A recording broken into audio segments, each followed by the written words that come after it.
आप लोगों का स्कॉलर्स एकेडमी के ऑनलाइन यूट्यूब चैनल पे बहुत बहुत हार्दिक स्वागत और अभिनंदन करता हूं। आज से हम लोग यूपी ट्रिपल एससी की जो परीक्षा 20 अगस्त को होने वाली है उसका पीईटी का क्रैश कोर्स लेके आए हैं, अर्थात जो प्री एलिजिबल टेस्ट होने वाला है उसका जो क्रैश कोर्स है वो शुरू किया जा रहा है मात्र 20 दिनों के लिए, क्योंकि 20 तारीख को एग्जाम है तो उसके पहले जितनी क्लासेस हो पाएंगी आपको कंडक्ट कराई जाएंगी।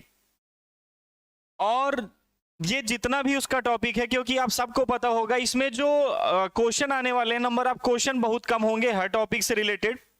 तो नंबर ऑफ क्वेश्चन जो कम है हर टॉपिक से रिलेटेड, तो कौन कौन से क्वेश्चन होंगे जो ज्यादा अच्छे से पूछे जाएंगे, कौन कौन से क्वेश्चन कम तरीके से अगर अर्थात इंपॉर्टेंट नहीं है, वो सारी बातें आपको बताई जाएंगी। और कंप्लीट सिलेबस, जितना सिलेबस है पूरा का पूरा सिलेबस कंप्लीट होगा, अर्थात आपकी एक लंबी क्लास चलेगी। लंबी क्लास में मतलब जितने टॉपिक हैं उन सारे टॉपिकों के अलग अलग टीचर आपको सारी चीजें बताएंगे। मैं आप लोगों को आज से शुरू जो करूंगा वो ज्योग्राफी करूंगा, ठीक। जितने भी लोग हैं वो आसपास, ये जितने भी लोग जुड़े इस चैनल से, वो इस वीडियो को ज्यादा से ज्यादा लाइक करें और इसको ज्यादा से ज्यादा शेयर करें, क्योंकि जितना ज्यादा से ज्यादा लोग जुड़ेंगे तो सामने मनोबल भी बनेगा, और मनोबल बनेगा तो जो 20 दिन की क्लास है वो इतनी जल्दी से और इतनी आसानी से आप समझ पाओगे कि आपको भी अच्छा लगेगा पढ़ने में, ठीक। डेली 3 से 3.5 घंटे की क्लास रहेगी, जिसमें आपको 2 से ढाई घंटे तक, ध्यान से सुनिएगा, 2 से ढाई घंटे तक की जो क्लास होगी वो पूरा सिलेबस से रिलेटेड होगी। अर्थात आपको करंट अफेयर भी मिलेगा, आपको हिस्ट्री, पॉलिटी, ज्योग्राफी, मैथ खासतौर से आपको डीआई केवल पढ़ना है, अर्थात डाटा इनपुट ही पढ़ना है केवल, और उसमें पाई चार्ट वाले क्वेश्चन, बार ग्राफ वाले क्वेश्चन उनसे रिलेटेड। तो ये सारी चीजें जो आपको 2 से ढाई घंटे तक सारी अलग अलग चीजों की क्लास से मिलेंगी। जो लास्ट की 1 घंटे की क्लास होगी वो केवल और केवल क्या होगी, क्वेश्चन आवर। क्वेश्चन क्या होगा, केवल इसमें से आपको टॉपिक एक दिन बता दिया जाएगा। टॉपिक एक दिन पहले बताने के बाद, ध्यान से सुनिएगा, टॉपिक एक दिन पहले बताने के बाद उसका एक पीडीएफ प्रोवाइड करवा दिया जाएगा, और उस पीडीएफ के माध्यम से केवल और केवल क्वेश्चन आ रहेंगे। जैसे आपसे अब मान लीजिए टॉपिक दे दिया गया, आपका पॉलिटी देना है, पॉलिटी में मौलिक अधिकार, राज्य का निदेशक तत्व और उसके बाद मौलिक कर्तव्य, 3 टॉपिक का एक ही दिन में जो इंपॉर्टेंट क्वेश्चन है उसकी एक पीडीएफ बना के दे दी जाएगी। दिन उससे रिलेटेड केवल 20 मिनट 25 मिनट उस टॉपिक से एक क्वेश्चन आपसे पूछा जाएगा, आपको बताया जाएगा। फिर करंट अफेयर की चीजें ऐसी पूछी जाएंगी, जो पीडीएफ पहले दिया रहेगा उसकी एक करंट अफेयर की क्लास पहले से दी जाएगी, फिर करंट अफेयर भी पूछा जाएगा। जो भी 1 घंटे का लास्ट का सेशन होगा उसमें केवल क्वेश्चन आ रहेगा, ज्यादा से ज्यादा मात्रा में क्वेश्चन बताया जाएगा, ठीक। तो जितने भी लोग जुड़े हैं वो सब लोग लाइक या डिसलाइक जो भी करना चाहते हैं जरूर कर दें, ठीक, क्योंकि एक बंदा है, कोई डिसलाइक होना भी चाहिए, ठीक, लेकिन लाइक और सब्सक्राइब ज्यादा से ज्यादा लोग करें उसको। तो ध्यान से सुनिएगा, 2 से ढाई घंटे की जो क्लास है वो आपको बढ़िया प्रॉपर वे में मिलेगी। आज की क्लास में आप मेरे साथ आप शुरू करोगे ज्योग्राफी, लगभग 4 से 5 दिन के अंतर्गत पीईटी के हिसाब से जितने क्वेश्चन बन सकते हैं वो सारे क्वेश्चन मैं आपको बताऊंगा, ठीक। तो 4 से 5 दिन में हम लोग ज्योग्राफी कंप्लीट कर लेंगे, फिर इसके बाद इसका क्वेश्चन आवर और प्रैक्टिस सेशन रहेगा, फिर ऐसे जो टॉपिक होगा उसकी क्लास कंप्लीट करेंगे, उसका प्रैक्टिस सेशन होगा। तो सारी चीजें आपको मिलेंगी। आपको मेरी बातें समझ में आ रही है कि नहीं? आपको मेरी बातें समझ में आ रही है कि नहीं?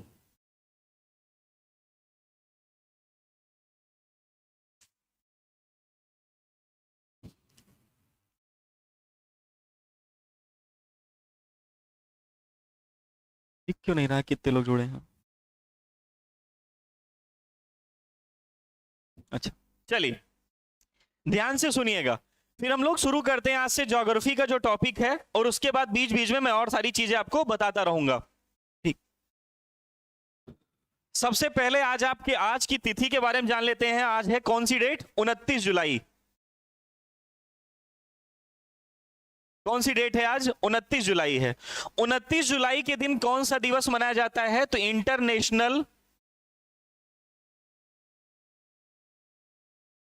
टाइगर्स डे, यानी अंतरराष्ट्रीय बाघ दिवस। ये इसलिए इंपॉर्टेंट है क्योंकि इससे यूपी का भी एक क्वेश्चन जुड़ा हुआ है। यूपी का क्या क्वेश्चन जुड़ा है मैं वो भी बताऊंगा, पहले आप सब कुछ देख लीजिए, ध्यान से सुनिएगा। अगर आपसे पूछ लिया जाए कि बाघ संरक्षण अधिनियम कब पारित किया गया था? आपसे रिलेटेड मैं आपको सारी चीजें बताऊंगा इससे। बाघ संरक्षण अधिनियम कब पारित किया गया था? तो बाघ संरक्षण अधिनियम पारित किया गया था 1972 में, अर्थात 1972 में। बाघ संरक्षण अधिनियम कब पारित किया गया था? 1972 में। दूसरा पॉइंट क्या क्वेश्चन बन सकता है कि भारत में बाघ संरक्षण के लिए कितनी साइट हैं? बाघ संरक्षण साइट कितनी हो चुकी हैं अब? तो 50। भारत में बाघ संरक्षण साइट कितनी हो चुकी हैं? तो 50 यानी 50। दूसरा आपसे पूछ लिया जाए, ठीक, तो इसी बार सौरभ मिश्रा थोड़ी देर पढ़ ले भाई, ठीक। तो दूसरा आपसे पूछा भारत में बाघ संरक्षण दिवस कब मनाया जाता है? तो भारत में क्या या विश्व में पूछ लिया जाए तो 29 जुलाई को। दूसरा, बाघ संरक्षण अधिनियम कब पारित हुआ था? तो 1972 में। तीसरा, भारत में बाघ संरक्षण की टोटल कुल कितने साइटें हैं? तो कितनी साइटें हैं? 50। यूपी का क्या क्वेश्चन जुड़ा हुआ है? तो यूपी का क्वेश्चन क्या जुड़ा, इससे ध्यान से सुनिएगा। अगर आपसे पूछ लिया जाए कि जितने भी संरक्षण साइट है, जितनी भी साइट है, उन सबको एक टारगेट दिया गया था कि एक निश्चित समय के अंदर आपको टाइगर की प्रोडक्शन को बढ़ाना, टाइगर के संरक्षण को बढ़ाना है। आपसे पूछ लिया जाए कि वर्ष 2020 में कौन से बाघ संरक्षण, ध्यान से सुनिएगा, वर्ष 2020 का कौन सा बाघ संरक्षण साइट को TX2 सम्मान से नवाजा गया है? TX2 सम्मान से नवाजा गया है। उस साइट का नाम क्या है? तो उस क्षेत्र का नाम क्या है? पीलीभीत। पीलीभीत टाइगर रिजर्व जो है, पीलीभीत टाइगर रिजर्व जो है, उसे वर्ष 2020 का TX2 सम्मान पुरस्कार दिया गया था। कौन सा पुरस्कार दिया गया था? TX2 पुरस्कार दिया गया था। तो TX2 पुरस्कार दिया गया था। अंतरराष्ट्रीय बाघ दिवस कब है? 29 जुलाई को भारत में ये। चलिए अगला आपसे पूछा जाए, आप ध्यान से सुनिएगा, ये तो आज की तिथि थी और इससे क्वेश्चन हो सकता है बने, क्योंकि इंपॉर्टेंट डेट से क्वेश्चन बनेंगे। वर्ष 1900, कमेंट करके बताइएगा, वर्ष 1972 में कौन सा अधिनियम पारित किया गया था? वर्ष 1972 में कौन सा अधिनियम और पारित किया गया था? जल्दी बताइएगा। वर्ष 1972 में कौन सा एक और अधिनियम पारित किया गया था? जल्दी बताइए। ठीक, वर्ष 1969 में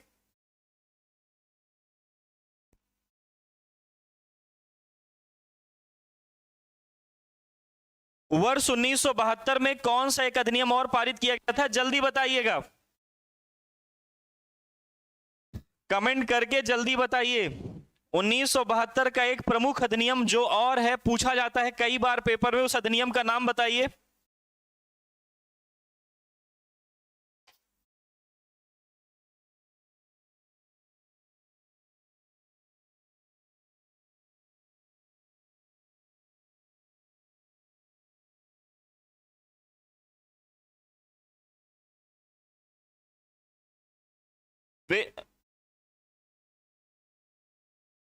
वर्ष 1972 में कौन सा एक और अधिनियम पारित किया गया था? जल्दी नाम बताइए। आवाज जा रही है तो बता क्यों नहीं रहे? अच्छा, सामान्य परिचय। दूसरा क्या रहेगा? वेरी गुड, राज शर्मा का सबसे पहला उत्तर आया है। जो कौन सा? वन्य जीव संरक्षण अधिनियम। वन्य जीव संरक्षण अधिनियम अर्थात वनों में निवास करने वाले जो जीव होते हैं या वनों से रिलेटेड वन संरक्षण अधिनियम कब पारित हुआ था? 1980 में, जहां पेड़ पौधों को कटाई से बचाने के लिए था। वन्य जीव संरक्षण अधिनियम जो वनों में निवास करने वाले जीवों की हत्या हो रही थी शिकार के लिए, इंटरटेनमेंट के लिए, उसे रोका गया था 1972 के वन्य जीव संरक्षण अधिनियम में। वन्य जीव संरक्षण अधिनियम में आपको कई सारी बातें मिलेंगी पढ़ने को, ठीक, तो आप ध्यान से सुनिएगा। वेरी गुड, सभी लोगों को बहुत बढ़िया जो रिप्लाई कर रहे हैं, ध्यान से सुनिएगा। जो भारत का एक सामान्य परिचय, जो आपसे भूगोल के टॉपिक पूछे जाएंगे, उसमें सबसे पहला टॉपिक हम लोग आज पढ़ेंगे सामान्य परिचय। दूसरा अपने जो टॉपिक से आता है, दूसरा रहेगा पड़ोसी देशों से संबंधित। तीसरा टॉपिक रहेगा कर्क रेखा से रिलेटेड जो क्वेश्चन पूछा जा सकता है, कर्क रेखा से संबंधित। चौथा टॉपिक रहेगा जो अपने भारत के तटीय देश, तटीय क्षेत्र है या तटीय राज्य हैं, उन तटीय राज्य से संबंधित क्या क्वेश्चन पूछा जा सकता है। पांचवा रहेगा जो भारत का भौगोलिक विभाजन किया गया है, यानी जो भारत के प्राकृतिक क्षेत्र हैं। प्राकृतिक क्षेत्र का मतलब जो पर्वतीय क्षेत्र, जो पठारी क्षेत्र, जो मरुस्थलीय क्षेत्र हैं, इन सब का, सबको बहुत बहुत गुड मॉर्निंग, ध्यान से सुनिएगा। इन सब का जो विभाजन किया गया, प्राकृतिक क्षेत्र का विभाजन किया गया है, इसके बारे में जानेंगे। जो छोटे छोटे क्वेश्चन इनसे, यहां आपको पूरी थ्योरी नहीं पढ़नी है, जैसे आपको बस छोटा सा जानना कि 4 ऑप्शन दिया रहेगा और पूछा जाए, मान लीजिए एक अरावली ऑप्शन है, एक पश्चिमी घाट है। ध्यान से सुनिएगा, आपके सामने एक ऐसा क्वेश्चन है अरावली पर्वत, दूसरा आपके सामने एक ऑप्शन रखा गया है पश्चिमी घाट, तीसरा एक सामने रखा गया है पूर्वी घाट, चौथा एक आपके सामने रखा गया है हिमालय। और आपसे क्वेश्चन छोटा सा पूछ लिया गया, क्या पूछा गया कि क्वेश्चन ये आ गया, इनमें से कौन सा ऐसा पर्वत जो सबसे नवीन है, इनमें से कौन सा ऐसा पर्वत है जो सबसे नवीन है। ध्यान से सुनिएगा, ये पीटी की क्लास इसलिए सबसे इंपॉर्टेंट है क्योंकि उत्तर प्रदेश की जितनी भी वैकेंसी आएंगी उन सब में एलिजिबिलिटी के लिए ये टेस्ट आपको देना पड़ेगा। यही नहीं, आप इसमें पास होइए, पास होने के साथ साथ कट ऑफ को भी आपको पार करना पड़ेगा। मुझे पता है आप सब कहीं ना कहीं पढ़ रहे होंगे, कहीं ना कहीं पढ़ने का मतलब यह है कि किसी बुक से, प्रैक्टिस सेट से, तो आप जितने भी क्वेश्चन सॉल्व कर रहे हो, क्वेश्चन ना आ रहा हो, वो आप क्वेश्चन जरूर एक बार जो ग्रुप बना है उसमें डालिए, उसका एक्सप्लेनेशन बेटर तरीके से दिया ताकि आपको ध्यान रहे। ठीक, हाँ, शॉर्टली एकदम छोटे छोटे टॉपिक रहेंगे, छोटे छोटी चीजें रहेंगी। तो आपको उसमें जैसे लेखपाल का पेपर जो हम सब, जो आप सबका, हम सबका ड्रीम है अभी उत्तर प्रदेश लेखपाल, उसकी जो परीक्षा होगी उसमें पीटी की एलिजिबिलिटी है। जो मेडिकल सेक्टर में उत्तर प्रदेश के लिए आएंगी उसमें भी पीटी का मेन रोल है। तो पीटी बड़ी इंपॉर्टेंट परीक्षा अदा होगी इस बार, तो पहली बार हो रही तो इसलिए क्योंकि लगातार कल्याण सिंह अगर बात करें, जब कल्याण सिंह मुख्यमंत्री थे उसके बाद अगर बात करें तो ये परीक्षा नहीं होती थी, लेकिन ये परीक्षा अभी रिसेंटली फिर से शुरू की गई है। तो ऐसी बात है, पहली दफा है हम लोगों के लिए, कुछ समय तो लगातार तैयारी कर रहे हैं उन लोगों की पहली दफा है। एग्जाम का जो दृष्टिकोण होगा वो उतना कठिन नहीं होगा बल्कि इजी रहेगा, लेकिन वन लाइनर रहेगा, ये आप ध्यान रखिएगा। स्टैटिक जीके जैसे आप छोटे छोटे क्वेश्चन, मेले जो लगते हैं, जैसे जो अगर आपसे पूछ लिया जाए अंबुवाची का मेला किस राज्य का प्रमुख मेला है, अगर मैं आपसे पूछ लिया जाए अंबुवाची का मेला किस राज्य का मेला है, अंबुवाची का मेला किस राज्य का प्रमुख मेला है, जल्दी बताइए। अंबुवाची का मेला किस राज्य का मेला है?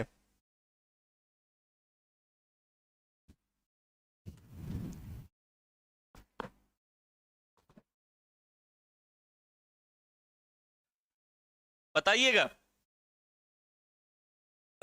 अंबुवाची का मेला किस राज्य का प्रमुख मेला है? Very good, RS. Yadav. Assam का कामाख्या मंदिर से संबंधित है अंबुवाची का मेला। जी के आपसे कोनेरू हम्पी किस खेल से संबंधित है? आपसे पूछा जा सकता है टोक्यो से रिलेटेड अगर कुछ बातें, क्योंकि ओलंपिक इस बार हो रहा है तो उस रिलेटेड कोई क्वेश्चन बन सकता है, किसी खिलाड़ी का नाम दे देगा और उससे उसका पूछा जाएगा। तो छोटे छोटे क्वेश्चन होंगे लेकिन बड़े इंपॉर्टेंट क्वेश्चन होंगे और आपका सबसे ज्यादा नंबर यही बढ़ाएंगे, आपका नंबर यही लोग बढ़ाएंगे। तो आपको ध्यान रखना है और बढ़िया तरीके से पढ़ना है। चलिए मैं इसका उत्तर बता दूं, इन चारों पर्वतों में सबसे नवीन पर्वत का अगर एग्जांपल पूछ लिया जाए तो कौन है? हिमालय। इन चारों पर्वतों में सबसे नवीन पर्वत का एग्जांपल कौन है? तो हिमालय। कौन सा है? हिमालय। तो वन लाइनर के, ठीक, वन लाइनर के जो क्वेश्चन होते हैं वो वन लाइनर के क्वेश्चन आपको पूरे बताए जाएंगे, ध्यान से सुनिएगा। ठीक, तो आप ये पूरी बात जानते रहेगा। इसके बाद अगर हम बात करें, प्राकृतिक क्षेत्र का विभाजन हो गया, फिर थोड़ी बहुत नदियों से क्वेश्चन, अगर नदियों के किनारे बसे शहर और नदियों का उद्गम से पूछ लिया जाए। सातवां आपसे पूछा जा सकता है जो प्रमुख जलप्रपात हैं, जो बांध हैं, बांध से इस बार क्वेश्चन 100% है, एक ना एक बनेगा, चाहे किसी न किसी स्टेट में बने क्यों ना, क्योंकि आपसे बांध से तो हर बार क्वेश्चन जो पूछा जाता था एक बांध का नाम दे देता था और उस बांध से रिलेटेड पूछ लिया जाता था बांध किस नदी पर है या किस राज्य में है। लेकिन अगर आपको पता हो, ध्यान से सुनिएगा, अगर अब मैं क्वेश्चन पूछ रहा हूं, अगर आपको पता है तो बताइए, भारत का सबसे बड़ा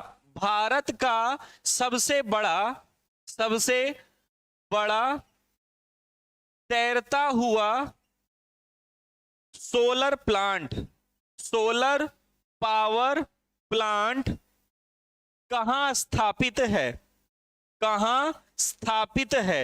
ये भारत, ये स्टैटिक जीके टाइप का क्वेश्चन है लेकिन ज्योग्राफी से जुड़ेगा जरूर।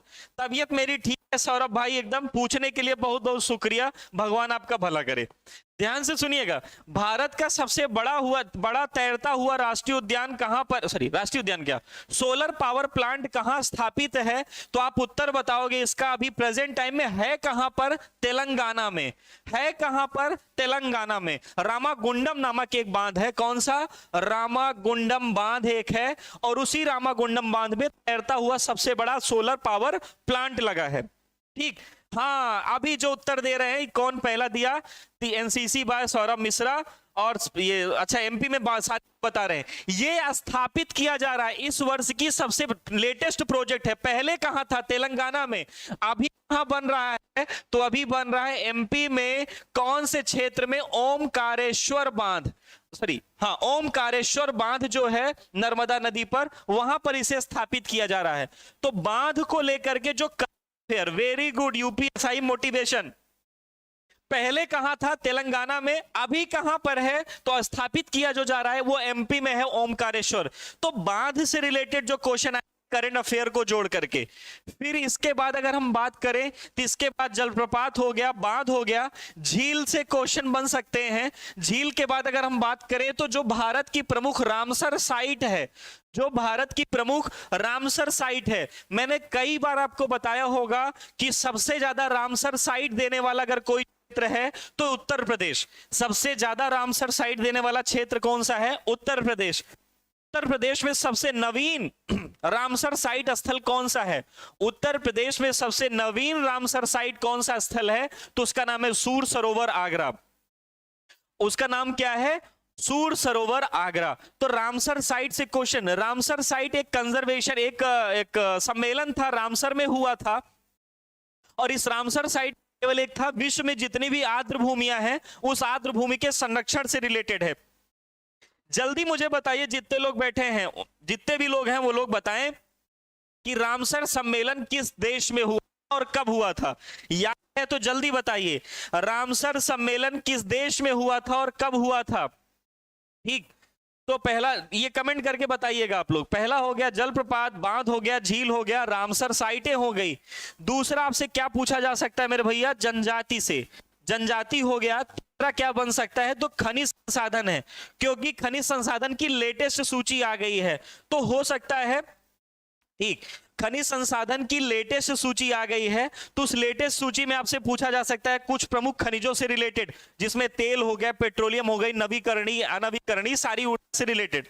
तो वन लाइनर के फैक्चुअल टाइप की, थ्योरेटिकल नहीं रहेगी। 4 से 5 दिन में पूरा मैं आपको खत्म करके दूंगा, और इसका एक पीडीएफ, आपको लिखना कुछ नहीं रहेगा, जहां तक प्रयास हो पाएगा आपको एक पीडीएफ पहले से प्रोवाइड कर जाएगा। ठीक, ध्यान रखिएगा, केवल बस आपको पढ़ना है और क्लास में बने रहना है, और जितने लोग हो सके उतने ज्यादा लोगों को इसे भेजना, इस लिंक को, और सबसे कहना इससे जुड़े जो पीटी का एग्जाम दे रहे हैं। ठीक, वेरी गुड। ईरान में हुआ था, बहुत अच्छा। रामसर कहां पर हुआ था? ईरान में हुआ था रामसर सम्मेलन। देखिए, जनजाति हो गया, खनिज हो गया, और उसके बाद अगर आपसे क्या पूछा जाए तो परिवहन से रिलेटेड थोड़ी बहुत क्वेश्चन बन सकते हैं, क्योंकि परिवहन में जब से अपडेट हुआ है, खासतौर से नेशनल हाईवे जब से अपडेट हुए हैं, तब से पेपर में क्वेश्चन नहीं बने हैं, तो हो सकता है परिवहन से रिलेटेड क्वेश्चन पूछ लिया जाए। फिर इसके बाद अगर आपसे भारत की इतनी बड़ी बातें आप समझ लेंगे, यानी इतना, और खासतौर से एक और रहेगा कृषि, और एक क्या रहेगा? कृषि। तो 9वें नंबर पे रहेगा कृषि। तो आपको इतनी सारी बातें पढ़नी है भारत के लिए, और ऐसे 2 दिन के लिए रहेगा विश्व का भूगोल। 2 दिन या 3 दिन के लिए रहेगा विश्व का भूगोल। नहीं, 1949 में रश्मि नहीं हुआ था, ये उमेश बता रहे हैं, जो 1971 में हुआ था। 1971 में हुआ था 2 फरवरी को, इसीलिए 2 फरवरी को विश्व आर्द्र भूमि संरक्षण दिवस मनाया जाता है। मेरी बात ध्यान से सुनते रहिए। ठीक, तो हाँ 1971 में, वेरी गुड, तो 1971 में ईरान में हुआ था। चलिए, तो कृषि हो गया, जनजाति हो गई। ये विश्व के भूगोल में भी ऐसे कुछ चीजें जानेंगे, लेकिन आज पहले इनमें से कुछ टॉपिक को कवर करते हैं, तो ध्यान से सुनिएगा। शुरू किया जाए। मेरी इतनी बातें आपको समझ में आ रही हैं तो यस, नहीं आ रही है तो पूछ लीजिए आपका डाउट क्या है। अगर मेरी बातें आपको समझ में आ रही हैं तो पूछ लीजिए, नहीं समझ में आ रही हैं तो कुछ बताइए, समझ में आ रहा है कि नहीं, इससे आपका फायदा होगा कि नहीं ये भी बता दीजिए। ठीक, आपको लिखना कुछ नहीं रहेगा, संभवतः आपको ये पूरा दे दिया जाएगा पीडीएफ। जो कल टॉपिक पढ़ना रहेगा या जो कल पूछना रहेगा, जो बताना रहेगा, उसका चाहे लिखित नोट्स रहेगा या किसी पेज या किसी बुक का एक कटा हुआ क्लिप रहेगी, वो आपको प्रोवाइड कर दी जाएगी। बस आप उतना ही पढ़िएगा बस, और इसको यहां पर बता दिया जाएगा। हाँ, समझ में आ रहा है कि नहीं सबको? पक्का? हाँ हाँ, वही तो कह रहे हैं, व्हाट्सएप ग्रुप में ही रहेगा उमेश, व्हाट्सएप ग्रुप में ही रहेगा। चलिए आज शुरू करते हैं। भारत के एक सामान्य परिचय से छोटी छोटी बातें जानते रहिएगा। ठीक,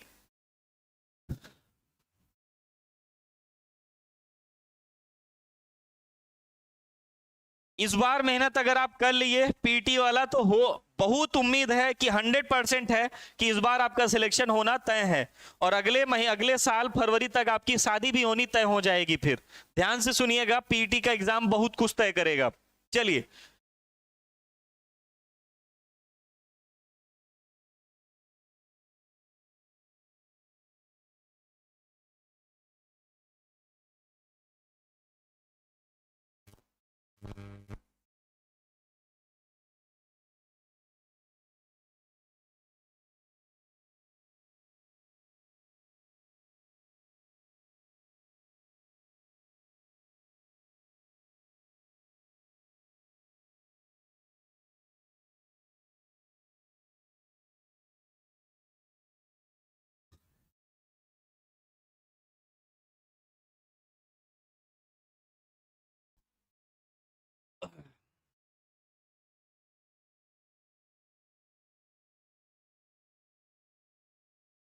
चलिए ध्यान से सुनिएगा।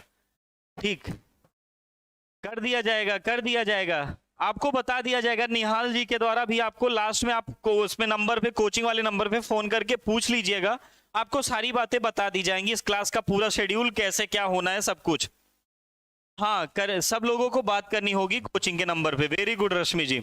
चलिए ध्यान से सुनिएगा, हम एक एक बातें करके बताते हैं, और इससे रिलेटेड पूरी बातें मैं आपको, मैप से रिलेटेड जितनी बातें हैं वो शुरू से लेकर के अंत तक बताऊंगा। ध्यान से सुनिएगा बस।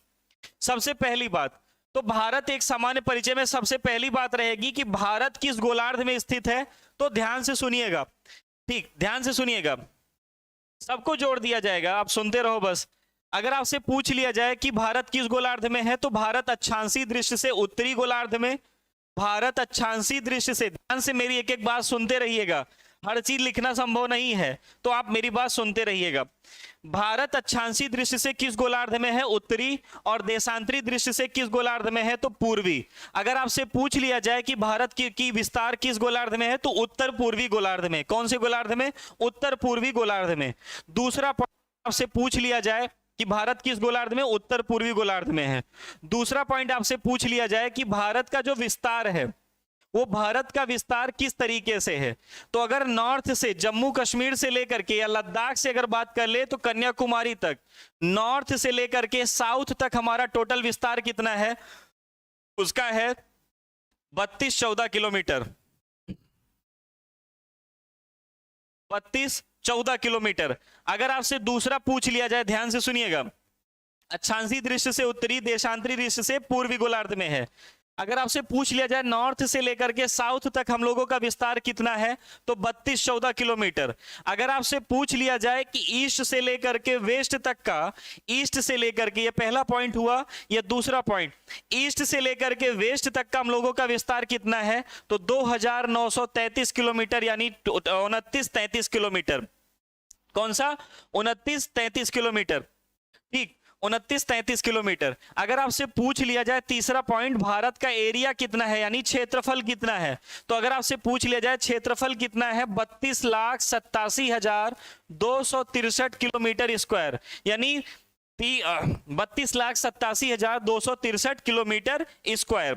फिर अगर आपसे पूछ लिया जाए कि विश्व के क्षेत्रफल में, विश्व के क्षेत्रफल का भारत कितना परसेंट है, वन लाइनर की चीजें आप पढ़ते चलिए, लेकिन चीजें, सारी चीजें एक बार सुन लीजिएगा बस। याद आ जाएंगी आपको बहुत सारी चीजें। विश्व के क्षेत्रफल का भारत कितना प्रतिशत है? तो विश्व के क्षेत्रफल का भारत कितना प्रतिशत है? तो मात्र 2.4% है। विश्व के क्षेत्रफल का भारत कितना प्रतिशत है? तो 2.4% है। ठीक, ये सब आपको मिल जाएगा। आपको ये बातें समझ में आ रही कि नहीं, जल्दी बताइए। ऐसे समझ में आ रहा है कि नहीं? ऐसे समझ में आ रहा है कि नहीं?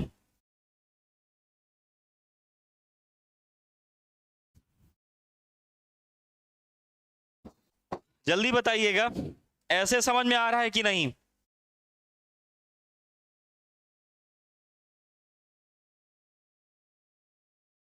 समझ में आ रहा है कि नहीं ऐसे? पक्का? ठीक, देख रहे हैं लगभग 44 के आसपास लाइक, केवल 31 से 31 है। क्यों ऐसा कर रहे हैं भैया? चलिए सभी लोग सुनिएगा। तो विश्व के क्षेत्रफल का भारत कितना प्रतिशत है? मात्र 2.4% है। अगर फिर इसके बाद अगर आपसे पूछ लिया जाए, छोटे छोटे क्वेश्चन है क्योंकि छोटे छोटे बनेंगे ही इसमें क्वेश्चन। अगर आपसे फिर पूछ लिया जाए, और पूछ क्या लिया जाए, ये अगला पॉइंट, कि अगर विश्व की, ध्यान से सुनिएगा, क्षेत्रफल के आधार पर, सबको पता होगा क्षेत्रफल के आधार पर भारत कितने नंबर पे है? तो क्षेत्रफल के आधार पर भारत की पोजीशन कितनी है? 7th। क्षेत्रफल के आधार पर भारत की पोजीशन कितनी है? 7th पोजीशन है। फिर अगला आपसे पूछ लिया जाए, क्या पूछ लिया जाए? पूछा जाइए कि सबसे बड़ा कौन सा है? तो सबसे बड़ा है रूस। सबसे बड़ा कौन है? रशिया, जिसका पुराना नाम क्या था? सोवियत संघ। सबसे बड़ा कौन है? रशिया, जिसका पुराना नाम क्या था? सोवियत संघ। सोवियत संघ टूटा कब था? रशिया टूटा कब था? तो रशिया टूटा था 1991 के आसपास। 1991 में टूटा था, जिसमें कजाकिस्तान, किर्गिस्तान सारे देश बने थे। अगर आपसे पूछ लिया जाए कि भारतीय संविधान रूस से क्या लिया गया है, तो एक ही पॉइंट सबसे इंपॉर्टेंट है जो रशिया के संविधान से लिया गया, फंडामेंटल ड्यूटीज, मौलिक कर्तव्य।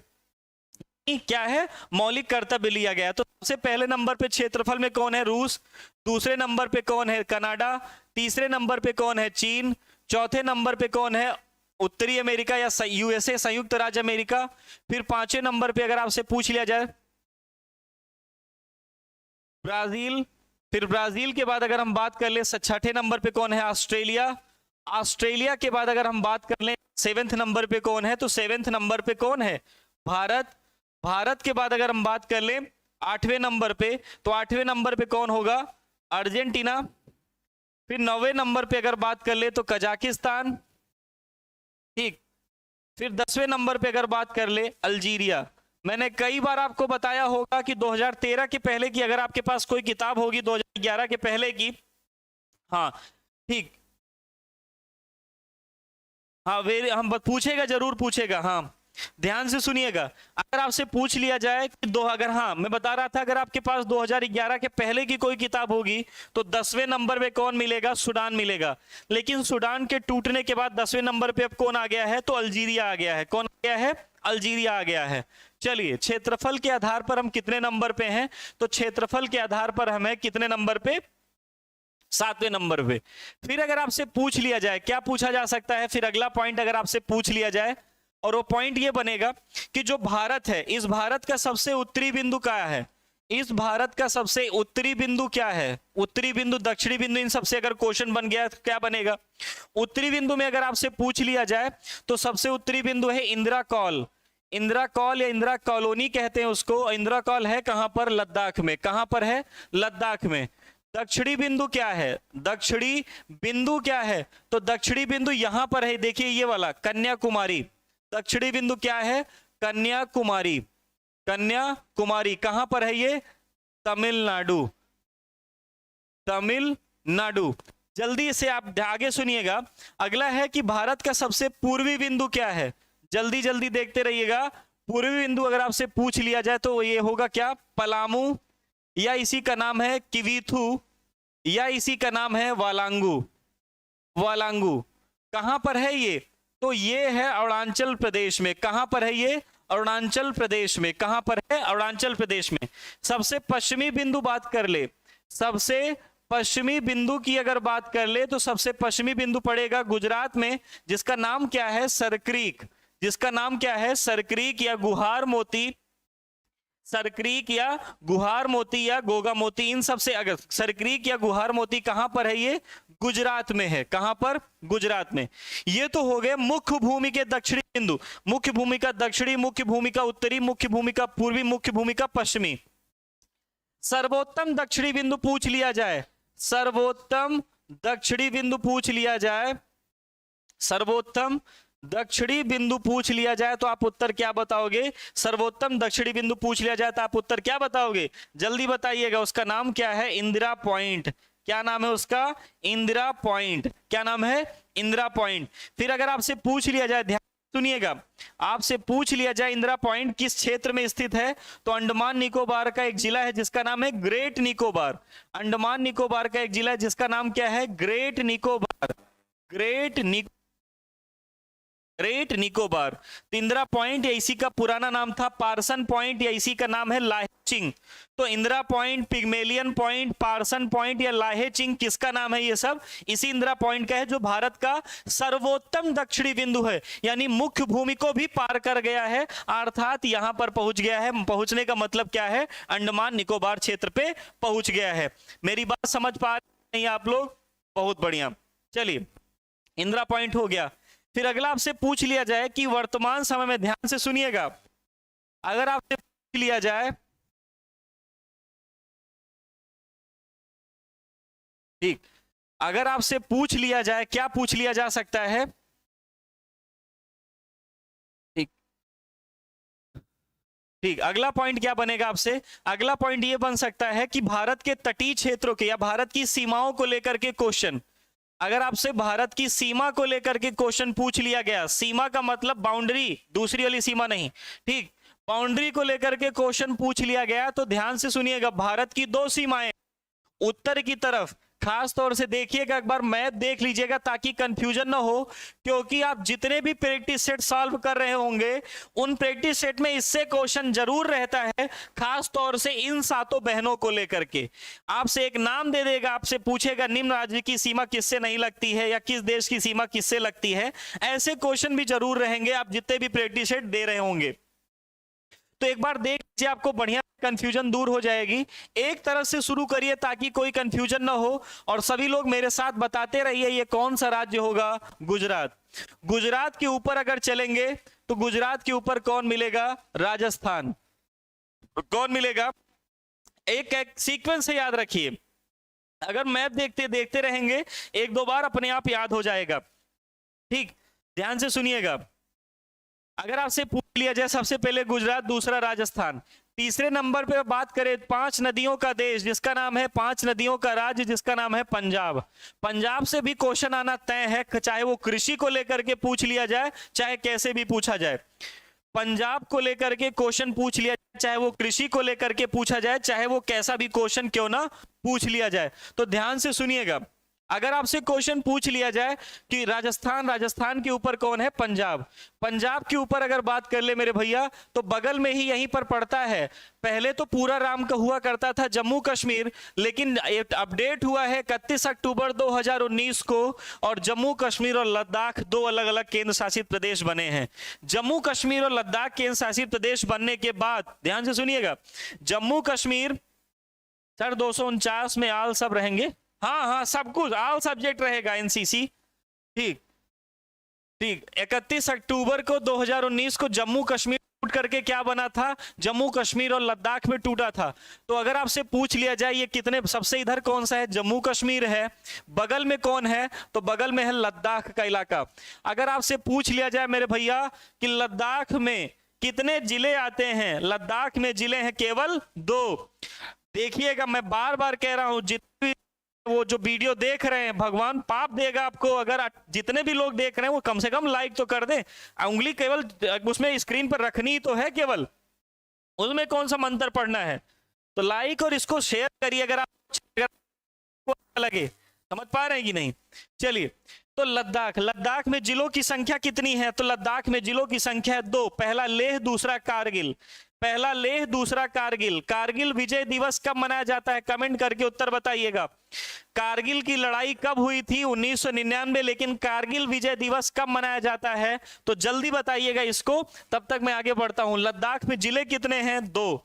लद्दाख में 2 जिले हैं, पहले का नाम है लेह, दूसरे का नाम है कारगिल। चलिए लद्दाख के नीचे उतरिए, लद्दाख के नीचे उतरते हैं तो हम लोगों को कौन मिलेगा?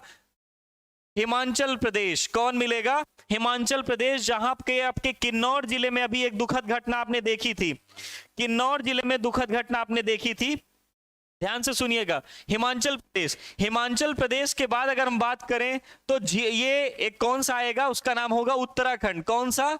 उत्तराखंड। ठीक, उत्तराखंड के आगे अगर बात करें, उत्तराखंड के आगे बात करते हैं तो अपना यूपी है। कौन सा? उत्तर प्रदेश। कौन सा? उत्तर प्रदेश। देखिए बीच में लेकिन नेपाल पड़ जाएगा। उत्तर प्रदेश हुआ, उत्तर प्रदेश के बाद अगर बात करें तो कौन सा है? बिहार। उत्तर प्रदेश के बाद अगर बात करें तो कौन सा आएगा मेरे भैया? बिहार। बिहार के ऊपर ये जो छोटा सा कुबर जैसा निकला है, ये कौन है? तो ये है सिक्किम। ये कौन है? सिक्किम। बार बार क्वेश्चन ये भी पूछा जा चुका है कि सिक्किम भारत का राज्य कब बना? वेरी गुड, सभी लोगों ने बताया। दिव्या मिश्रा सबसे पहले ही बताई है इसको। अच्छा, उससे भी पहले सौरभ भाई बता चुके हैं। सौरभ गुस्सा मत होना तुम। सौरभ बता चुके हैं 26 जुलाई 1999 को ये लड़ाई लड़ी कारगिल। तो ध्यान से सुनिएगा, बिहार के बगल सिक्किम है। सिक्किम भारत का राज्य कब बना? सिक्किम अगर आपसे पूछ लिया जाए भारत का राज्य कौन से नंबर वाला है? 22वां राज्य है। सिक्किम भारत का राज्य पूरा कब बना था? 22वां राज्य है। क्रम से अगर बात करें तो 22वां नाम है। वेरी गुड, 22वां नाम। अगर आपसे पूछ लिया जाए कि 22वां राज्य बना कब, तो 1975 में, 1975 में, 1975 में ये भारत का 22वां राज्य बना था। चलिए आगे बढ़ते हैं। सिक्किम के बगल में यही नीचे उतार दीजिए, किसको? नीचे उतार दीजिए दीदी की नगरी, पश्चिम बंगाल। कौन सा? पश्चिम बंगाल।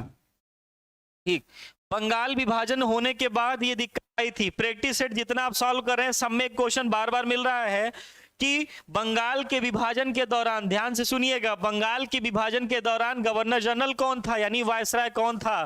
तो लॉर्ड कर्जन। कौन था? Lord Curzon. सुनते रहिएगा, सारी चीजें जोड़ते रहिए एक दूसरे से। Lord Curzon. दूसरा बात, बंगाल विभाजन के विरोध में कौन सा आंदोलन चलाए गए? कौन से आंदोलन चलाए गए थे? तो पहला आंदोलन क्या था? स्वदेशी। और दूसरा आंदोलन क्या था मेरे भैया? बंग आंदोलन। आप ध्यान से सुनते रहिएगा, दोनों बहुत पूछे जाते हैं। तो पश्चिम बंगाल में आप जानते रहिएगा, बंगाल विभाजन 1905 में हुआ था। किया किसने? किसके टाइम पीरियड में हुआ था? Lord Curzon. चलिए आगे बढ़ते हैं। जो सबसे क्रूशल मौका है, जो सबसे क्रूशल समझने में दिक्कत आती है, जो वो ये स्टेट, इन्हीं को कहा जाता है चिकन स्टेट या सेवन सिस्टर। चिकन स्टेट या इन्हीं को कहते हैं कौन? सेवन सिस्टर कहा जाता है। इधर देखिएगा, सभी लोगों की नजर इधर होनी चाहिए अपनी स्क्रीन पे।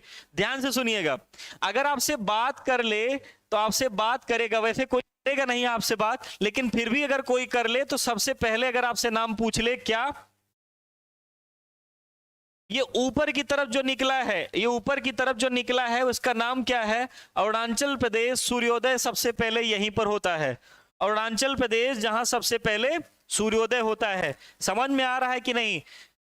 समझ में आ रहा है कि नहीं? मैराथन क्लास का मतलब ही होता है जहां चीजें सारी आपके सामने हर चीज बताई जाए, बस आपको किस हिसाब से, क्योंकि ये वीडियो तो आपके प्लेलिस्ट में जुड़ जाएगा और आप इसको जितनी बार रिवाइंड करना चाहो तो कर सकते हो, लेकिन चीजें समझ में आ रही होंगी कि नहीं? जल्दी बताइए कमेंट करके।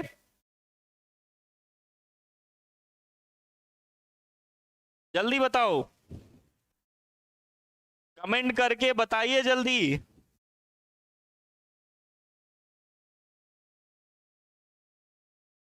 चीजें समझ में आ रही ना?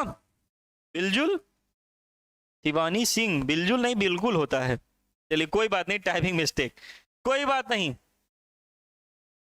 ठीक, आप पूरा बोल दीजिए। प्रतिभा रजत, आप आगे क्या लिख रही थी?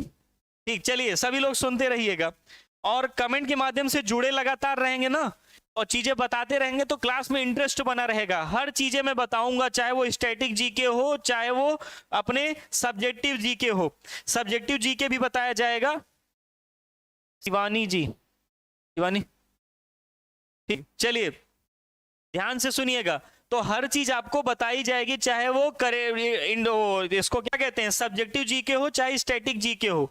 स्टैटिक जीके का भी आपको पीडीएफ दिया जाएगा, और जैसी भी बातें आपको कोई भी इंक्वायरी करनी होगी, कुछ भी बातें होंगी, तो कोचिंग के नंबर पे जरूर फोन मिला लीजिएगा। चलिए ध्यान से सुनिएगा। अरुणाचल प्रदेश से ऊपर है, अरुणाचल प्रदेश के बाद अगर बात कर ले तो मेरे भैया देखिएगा, ये है बांग्लादेश। ये जो छोटा सा, जब भारत का नक्शा खरीदिए तो फ्री में मिल जाता है, और ये भी हमको आंख दिखा रहा था। लेकिन बांग्लादेश से आपसे एक और बढ़िया क्वेश्चन बन सकता है, कमेंट करके बताइएगा उत्तर, जिसको पता होगा। जो सबसे पहला उत्तर देने वाला होगा, नगद पुरस्कार मैथ वाले सर की तरफ से है। ध्यान से सुनिएगा, जल्दी बताइए कि बांग्लादेश और भारत के बीच में 2 ट्रेनें पहले चलती थी। एक का नाम था बंधन एक्सप्रेस, एक का नाम था बंधन एक्सप्रेस और दूसरे का नाम था मैत्री एक्सप्रेस। ये 2 चलती तो थी, लेकिन हाल ही में भारत के प्रधानमंत्री नरेंद्र मोदी और वहां की अपनी जो शेख हसीना है, उन दोनों के बीच में जब संधि समझौता हुआ तो एक और ट्रेन चलाई गई है। उस ट्रेन का नाम कमेंट करके जल्दी बताइएगा। आपको मैथ वाले सर इसका पैसा देंगे जो सबसे पहले बताएगा। चलिए ध्यान से सुनिएगा। अरुणाचल प्रदेश, अरुणाचल प्रदेश के अगर नीचे आए तो मिलेगा कौन? असम। अरुणाचल प्रदेश के नीचे आएंगे तो कौन मिलेगा? असम मिलेगा। और भैया असम के नीचे और बांग्लादेश के बीच में, असम के नीचे और बांग्लादेश के बीच में मेघालय। असम के नीचे और बांग्लादेश के बीच में कौन रहेगा? मेघालय। फिर इसके बाद अगर बात करें, ये देखिए जो अंदर ऐसे लटका, बांग्लादेश से चारों तरफ से देखिए 3 तरफ से अंदर बांग्लादेश में घुसा हुआ है, इसका नाम क्या है? त्रिपुरा। इसका नाम क्या है? त्रिपुरा। 3 ओर से बांग्लादेश से घिरा हुआ है कौन? त्रिपुरा। त्रिपुरा को बंद करिए, ऊपर ये बक्सा बना दीजिए। ये कौन बन गया? मिजोरम। ये कौन बन गया? मिजोरम, सबसे इधर नीचे। फिर उसके बाद अगर हम बात कर लें, ऊपर की तरफ कौन रहेगा? नागालैंड। कौन रहेगा? नागालैंड। फिर इसके बाद अगर बात कर ले, उससे नीचे कौन रहेगा? मणिपुर। ठीक, तो इधर सबसे ऊपर अरुणाचल प्रदेश, उससे नीचे असम, उसके नीचे मेघालय, ऐसे 3 को नीचे। फिर इधर अगर नीचे की बात करें, नागालैंड, मणिपुर और मिजोरम।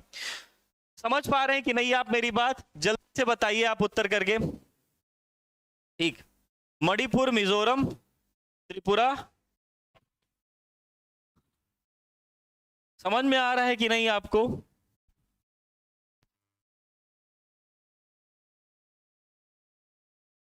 समझ में आ रहा है ना? अरुणाचल प्रदेश, असम, मेघालय, 4 इधर हो गए और 3 ये, 4 3 7। इन्हीं 7 को क्या कहा जाता है? ओह, 7 सिस्टर कहा जाता है। चलिए ध्यान से सुनिएगा। अगला पॉइंट आपसे, ये तो हो गए जो भारत के ऊपरी क्षेत्र में है। ऊपरी क्षेत्र का मतलब जो भारत की तटीय सीमा बनाते हैं। इसके नीचे की अगर बात कर ले, जो जलीय सीमा बनाने वाले हैं, देखिएगा जलीय सीमा बनाने वाले जो हैं वो इस कर्क रेखा के नीचे वाले पार्ट हैं। कर्क रेखा के नीचे वाले पार्ट में अगर बात करें तो सबको पता होगा। ध्यान से सुनिएगा, सबसे पहले कौन आएगा? ये तो गुजरात तो हो ही गया। गुजरात के बाद शिवसेना, सॉरी, गुजरात के बाद कौन सा रहेगा? महाराष्ट्र। गुजरात के बाद कौन सा रहेगा? महाराष्ट्र। महाराष्ट्र के बाद दूसरा कौन सा होगा? गोवा।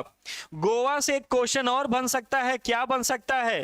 गोवा से एक क्वेश्चन और बन सकता है कि भारत का पहला ऐसा राज्य जो पूर्ण रूप से रेबीज मुक्त हो गया है। भारत का वह ऐसा राज्य जो पूर्ण रूप से रेबीज मुक्त हो गया है, अर्थात रेबीज के 1 पेशेंट नहीं मिलते हैं वहां पे, वो कौन सा राज्य है? गोवा। ठीक ठीक, तो रेबीज मुक्त कौन सा है? गोवा है। अगर आपसे पूछ लिया जाए रेबीज कैसी एक बीमारी है, तो आपको मैंने बताया था वायरस से फैलने वाली बीमारी है। रेबीज कुत्ते के काटने से होती है और रेबीज कौन से होता है? वायरस से इसका फैलता है। रेबीज का टीका किसने खोजा था? तो लुईस पाश्चर ने। रेबीज का टीका किसने खोजा था? लुई पाश्चर ने। लुई पाश्चर ने दूध का पाश्चराइजेशन भी दिया था। दूध का पाश्चराइजेशन भी दिया था। चलिए ध्यान से सुनिएगा। गोवा हो गया। गोवा के नीचे अगर बात करें तो गोवा के नीचे कौन आता है? कर्नाटक। गोवा के नीचे कौन आता है? कर्नाटक आता है। कर्नाटक। कर्नाटक के बाद अगर बात करें तो कौन आता है? केरल आता है। कोरोना के सबसे ज्यादा केसेस कहां पर मिल रहे हैं? अभी केरल में मिल रहे हैं, तो केरल आता है। अगर आपसे पूछ लिया जाए, ठीक, केरल आता है। केरल के ऊपर अगर हम बात कर ले कौन है? तमिलनाडु। केरल के ऊपर बात कर ले कौन है? तमिलनाडु, इधर बगल में। तमिलनाडु के ऊपर बात कर ले कौन है? तो आंध्र प्रदेश। तीन राजधानियों वाला भारत का भी प्रेजेंट टाइम में इकलौता राज्य कौन सा है? आंध्र प्रदेश है। तीन राजधानियों, ठीक, तीन राजधानियों वाला अगर पूछ लिया जाए कौन है तो उसका नाम क्या है? आंध्र प्रदेश।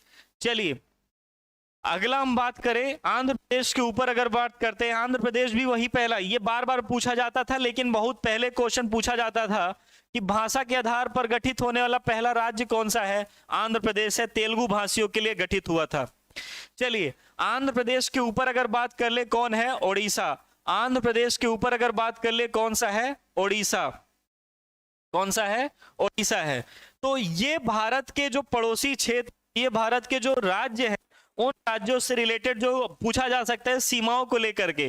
ध्यान से सुनिए, सीमाओं में सबसे पहला क्वेश्चन आपसे पूछा जा सकता है, भारत की सबसे लंबी समुद्री सीमा किसकी है? तो गुजरात की।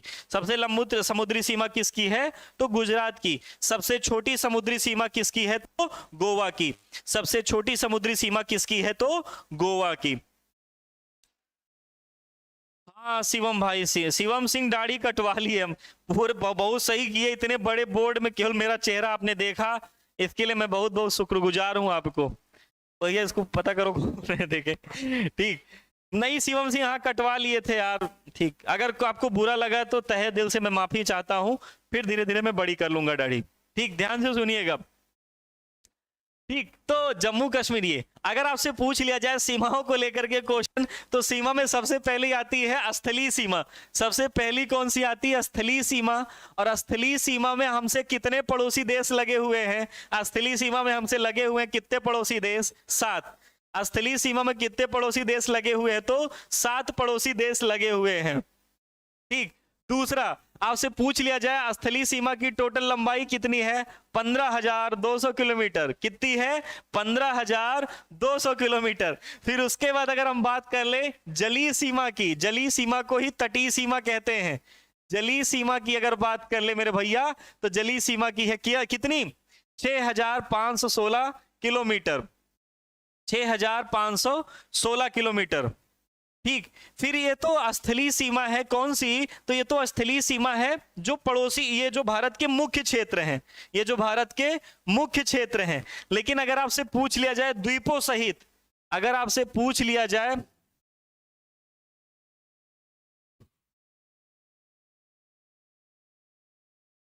ठीक, द्वीपों की समुद्री सीमा, द्वीपों की समुद्री सीमा में कौन आता है? सबसे पहले इधर लक्षद्वीप आ गया। कौन आ गया?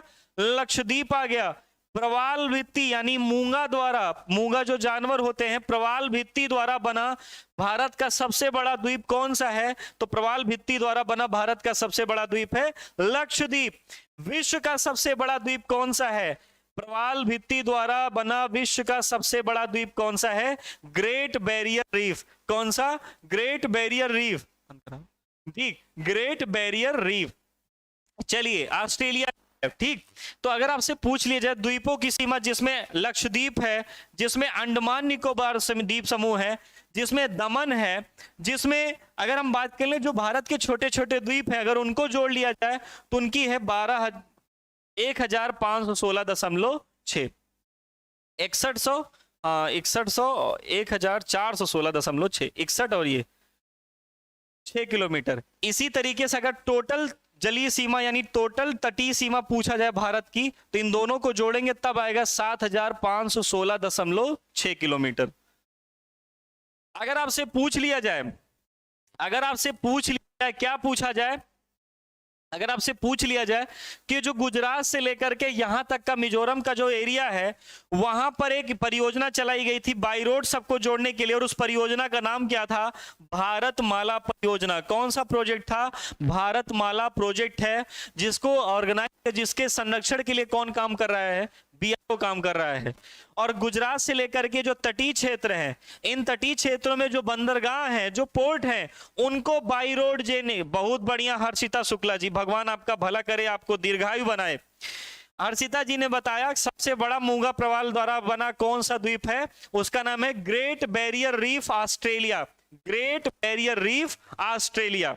चलिए ठीक, अगर आपसे लक्षद्वीप हो गया इधर, अगर आपसे, हाँ मैं क्या बता रहा था कि बंदरगाहों को, जितने भी समुद्री एरिया हैं, उन समुद्री एरिया में अगर आपसे बात पूछ लिया जाए कि इन समुद्री एरिया में जो बंदरगाह है उनको बाई रोड जोड़ने के लिए कौन सा प्रोजेक्ट चलाया गया था, तो उस प्रोजेक्ट का नाम क्या था? सागरमाला परियोजना। कौन सी? सागरमाला परियोजना। ऊपर की तरफ कहेगा तो मेरे भैया भारतमाला, नीचे की तरफ कहेगा तो सागरमाला। अगर आपसे पूछ लिया जाए कि गुजरात, महाराष्ट्र, गोवा, कर्नाटक और केरल, ये जो 5 क्षेत्र हैं, इनको कहा जाता है पश्चिमी। इनको कौन सा राज्य कहा, इनको कौन सा क्षेत्र का कहा जाता है? पश्चिमी क्षेत्र के। और इधर वाले ये चारों क्या कहलाते हैं? पूर्वी। लेकिन इनकी सबकी सीमाओं के नाम अलग अलग हैं और सीमाओं के नाम मैं आपको कल बताऊंगा, ठीक? क्योंकि आप चीजें पहले पढ़ते रहिए। इतनी बातें आपको समझ में आई कि नहीं? जल्दी बताइएगा। और हाँ, जिसमें जो आप कोई सुझाव देना चाहते हैं, कोई बातें बताना चाहते हैं, तो वो भी ग्रुप में जरूर बताइएगा, जैसे आपको चाहिए, जिस तरीके से आपको और अच्छे से समझ में आ सकता है। तो अपने सुझाव भी क्लास में, अपने ग्रुप में रख सकते हैं। आपको चीजें समझ में आ रही हैं तो यस करिए, नहीं समझ में आ रही हैं तो भी बताइए, जल्दी बताइए। आपको सारी चीजें मिलेंगी, आपको चाहे वो करंट का टॉपिक हो, वन लाइनर का, चाहे वो सैनिक युद्धाभ्यास हो, चाहे उत्तर प्रदेश में जो कुछ प्रमुख सम्मेलन हुए थे, या वन डिस्ट्रिक्ट वन प्रोडक्ट से रिलेटेड अगर क्वेश्चन हो, ठीक, वन डिस्ट्रिक्ट वन प्रोडक्ट से रिलेटेड अगर कोई पार्ट हो, वो भी पूछा जा सकता है, वो भी मैं बताऊंगा आपको, ठीक। तो अगर चीजें समझ में आ रही हैं तो बताइए जरूर। और आपको कोई भी जो सुझाव देना होगा वो सुझाव जरूर ग्रुप में बताइएगा। समझ पा रहे हैं कि नहीं आप मेरी बात? चलिए आगे बढ़े, आगे बढ़े, देखिएगा।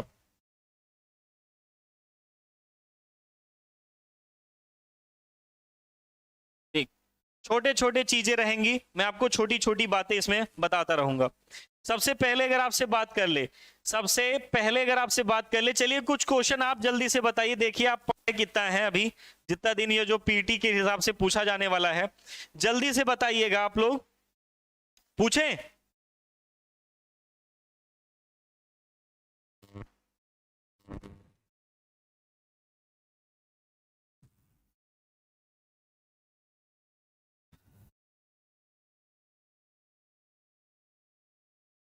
नोट्स बनवाएंगे कि नहीं? 20 दिन में नोट्स क्या बनाओगे प्रशांत भैया? 20 दिन में नोट्स बनाओगे तो पढ़ोगे कब?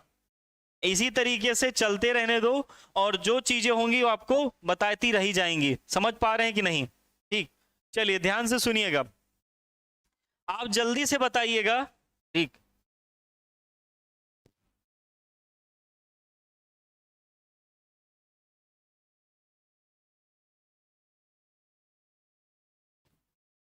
ठीक, कोई बात अगर आप बताना चाहें, कोई चीज।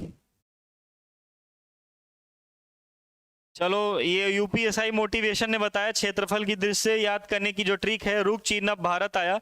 कोई बात नहीं, हाँ ऐसे ट्रिक आप बता सकते हैं जो भी आपको याद करने में आसानी हो, क्योंकि मेन उद्देश्य है ज्यादा से ज्यादा सिलेक्शन, जितने लोग क्लास पढ़ें उन सबको चीजें ये मिले, सारी चीजें, और सिलेक्शन हो उनका। तो आप ये सारी बातें जानते रहिएगा और चीजें ज्यादा से ज्यादा पढ़ने का प्रयास करिएगा। कुछ पूछना हो पहले आज की क्लास को लेकर के, कुछ पूछना हो आपको क्लास को लेकर के या किसी भी चीज को लेकर के, तो आप पहले पूछ, बता दूं आप।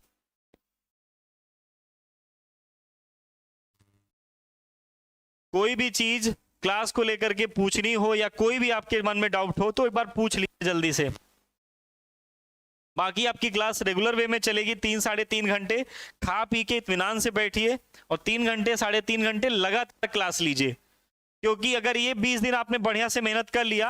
हाँ, प्रैक्टिस सेट कोई ना कोई जरूर ले लीजिए। मैं किसी बुक का नाम, चाहे बहुत बढ़िया बढ़िया है, यूथ के प्रैक्टिस सेट है, बाकी मार्केट में बहुत सारे हैं, ऑनलाइन भी प्रैक्टिस सेट गए हैं, तो आप प्रैक्टिस सेट जरूर सॉल्व करिए। और प्रैक्टिस सेट सॉल्व करने के बाद जो क्वेश्चन, एक पेपर कम से कम 15 है, एक पेपर एक दिन में लग जाएगा आराम से, एक पूरा सेट पेपर 100 क्वेश्चन का। जो क्वेश्चन ना आए उसको जरूर क्लास में पूछिएगा, नहीं तो आपको विद्या माता कसम है। हाँ, क्लास टाइम यही रहेगी, क्लास टाइम बता दिया जाएगा। सर करंट बता दीजिएगा प्लीज। हम बताएंगे प्रशांत भैया, हम बताएंगे, जो भी बताएगा करंट जरूर बताया जाएगा इस हिसाब से जो है। वन लाइनर स्टैटिक टाइप का पूरा करंट अफेयर बताया जाएगा आपको। कोई क्वेश्चन हो तो पूछ लीजिए, प्रैक्टिस सेट जरूर ले लीजिए, पर डे एक प्रैक्टिस सेट सॉल्व करिए, जो क्वेश्चन ना आए उस क्वेश्चन को पूछिए, लेकिन प्रैक्टिस सेट जरूर सॉल्व करिए बिना। हाँ, ग्रुप में ज्वाइन करवा दिया जाएगा सबको, लिंक अभी भेज दी गई आपके इसी कमेंट बॉक्स में है, स्कॉलर्स को लेकर के, स्कॉलर्स का टेलीग्राम चैनल है।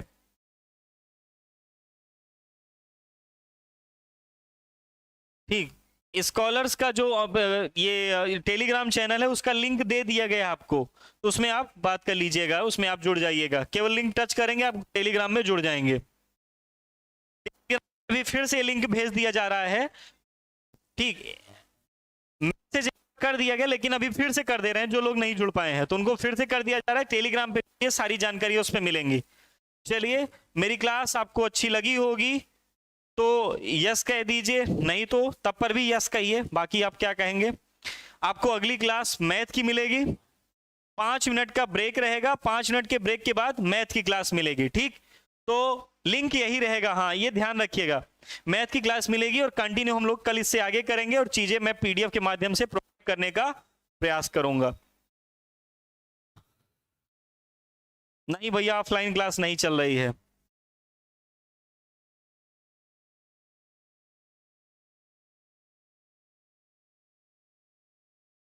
तब तक के लिए आप लोगों का धन्यवाद, खुश रहिए, मस्त रहिए और प्रैक्टिस सेट जरूर सॉल्व करिए।